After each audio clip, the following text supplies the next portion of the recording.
Apa jadinya jika seseorang bertindak di luar norma atau aturan yang sudah disepakati di suatu masyarakat? Apakah itu salah atau ada alasan di baliknya? Suasana duka menyelimuti rumah Gilang Ihsan Zikri, 17 tahun, di Desa Sababalau, Kecamatan Tanjung Bintang, Lampung Selatan. Siswa kelas 12 jurusan Teknik Komputer dan Jaringan atau TKJ, Sekolah Menengah Kejuruan Balai Latih Karya atau BLK, meninggal dunia usai mengalami sedikitnya 5 luka bacok di bahu dan punggung. Jenazah korban kemudian dimakamkan di TPU tak jauh dari rumah duka. Puluhan kerabat dan rekan sekolah korban turut mengantarkan ke tempat peristirahatan terakhirnya.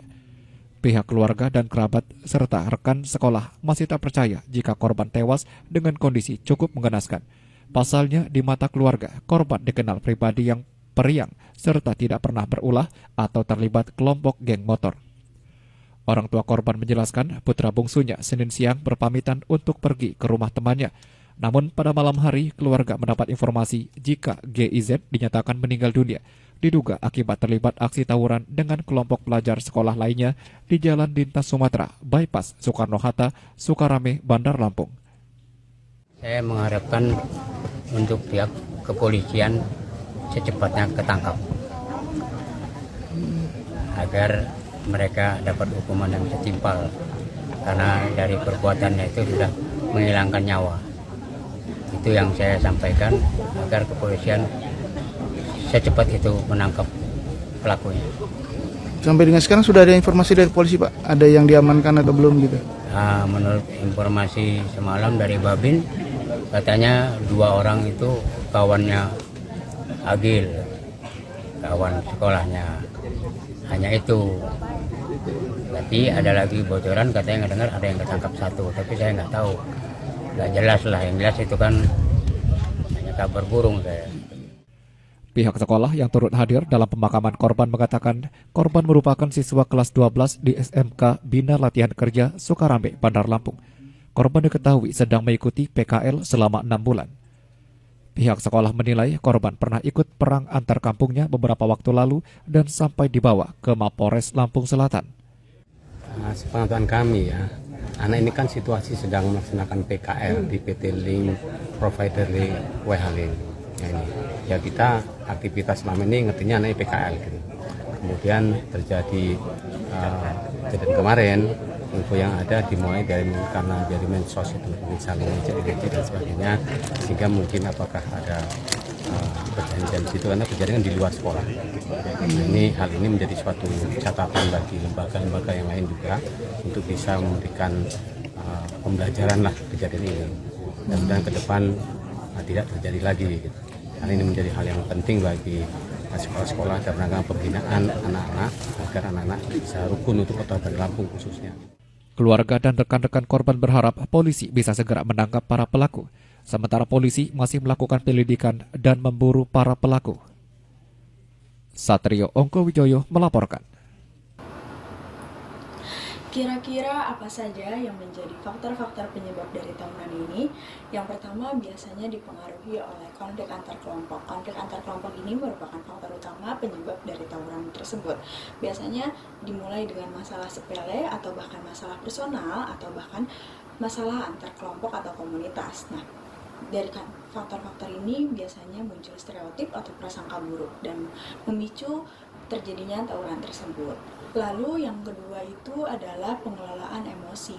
Nah, kita harus bisa mengelola emosi dengan baik, dengan bijak, kita harus bisa sabar, karena dengan kita ada dendam kepada kelompok lain atau personal, nah maka dari itu akan memicu tawuran itu sendiri. Lalu yang ketiga ada pengaruh lingkungan. Pengaruh lingkungan di sini pun berpengaruh dalam penyebab dari tawuran itu sendiri.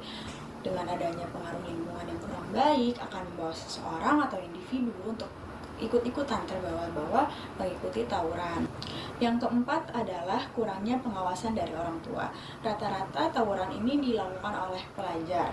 Nah, dari pelajar ini kita sebagai calon orang tua nanti kita harus mendidik anak kita, mengawasi anak kita. Maka dari itu rata-rata pelajar ini tuh melakukan tawuran ini tuh tanpa sepengawasan atau sepengetahuan orang tua mereka. Yang kelima, adanya penurunan kualitas pendidikan moral. Di sekolah-sekolah sekarang mulai menurunnya tentang pendidikan moral. Maka dari itu kita sebagai calon pendidik nanti harus meningkatkan tentang bagaimana pendidikan moral etika itu yang baik bagaimana. Yang keenam, ada pengaruh media dan budaya populer. Tidak lain dan tidak bukan, pengaruh media pun sangat besar dalam penyebab tawuran di sini. Karena rata-rata mereka hanya ikut-ikutan dan melihat konten-konten di media, di TikTok, di Instagram. Nah, itu menjadi pemicu terjadinya ketertarikan seseorang untuk melakukan tawuran atau ingin keren-kerenan, merasa dianggap lebih keren daripada yang lain.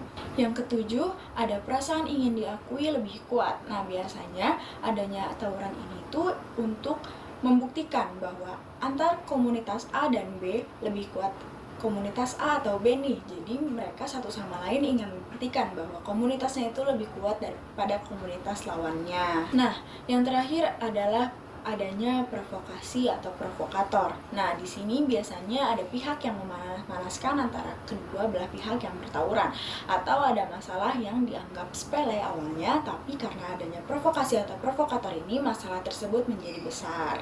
Maka dari itu, solusi permasalahan ini adalah kita harus bisa mengontrol diri, memperbanyak relasi, mengajak ke arah kebaikan, memperkuat tali pertemanan, silaturahmi, minta dukungan orang-orang, dan belajar komunikasi dengan arah yang baik dan benar.